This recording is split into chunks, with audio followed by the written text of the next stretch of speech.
Hi, I'm Hannah Inglis and I'm a textile artist currently based in Manchester. I am originally from Glasgow in Scotland and I had an Irish Catholic upbringing. This impacts sort of how I see the world, as although I'm no longer religious, the cultural implications of Catholicism are sort of ingrained in my psyche. The most recent work that I exhibited was inspired by my late grandmother, and I created and embroidered onto objects that reminded me of her, and there was sort of religious imagery throughout that as well. This is a fairly new style of work for me. I tend not to make my work too personal, as I find it quite daunting letting people into such private aspects of my life. I primarily focus on everyday objects or places and the relationship that people can have with them. In initial stages of a project, there is always sort of an underlying theme of nostalgia.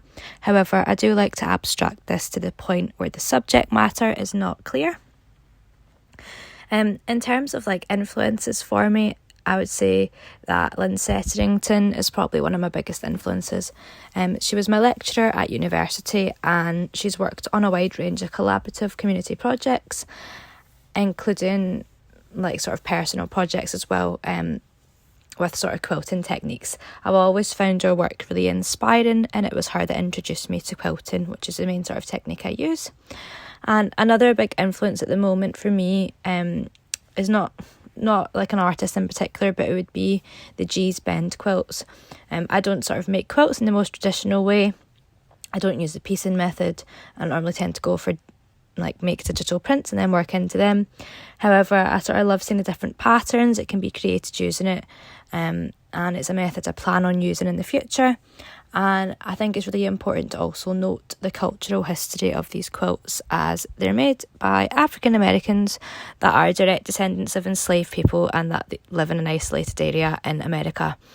So just to note as well, I often use the Kantha method, which is Bangladeshi, so I just think it's important to note that as well and where it comes from. Traditionally, it's for sort of mending. So I'm currently focusing on some quilts that have been in the works for a couple of years from a body of work called Happiness in the Mundane. They look at everyday objects and I use a combination of hand and machine stitch within them. So I actually started this project when I was in my final year of university, and I just had some extra bits that needed finishing, and that's sort of what I'm doing just now. I've been procrastinating a bit, but it's getting done. I think one of the biggest challenges of being an artist can be finding the time for your practice when you have a full-time job. I really struggled when I left university with the motivation to sort of go to my studio on my sort of days off at the weekend, but every little sort of bit can be helpful. I think a really big challenge as well is money. If you don't have the funds to continue working on your practice, it can be really hard. For me personally, one of the hardest things is when you put your work out there for sale and no one buys anything. It really knocks my confidence personally, but I always just sort of try and remind myself that I make work for me. I don't tend to make commercial things. Sometimes I'll sort of go down that avenue, but only if it sort of fits, and that sort of leads me on to the advice I would give myself, my younger self. It would just be sort of believe in yourself, stop stressing so much because everything sort of works out all right.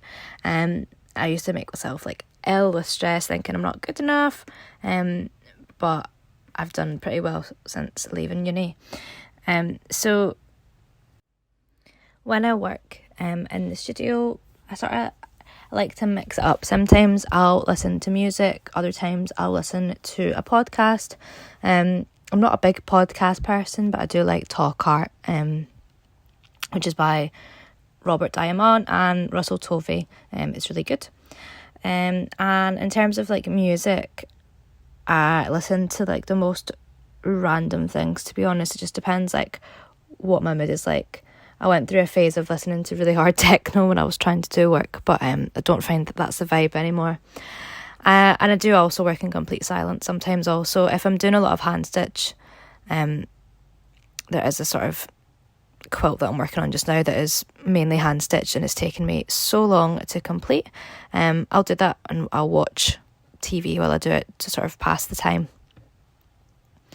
I think sort of best reaction that someone has had to my artwork, I won a couple of awards when I finished uni. So I won the Manchester Craft and Design Centre Graduate Exhibition Award, which was I felt really lucky to win that.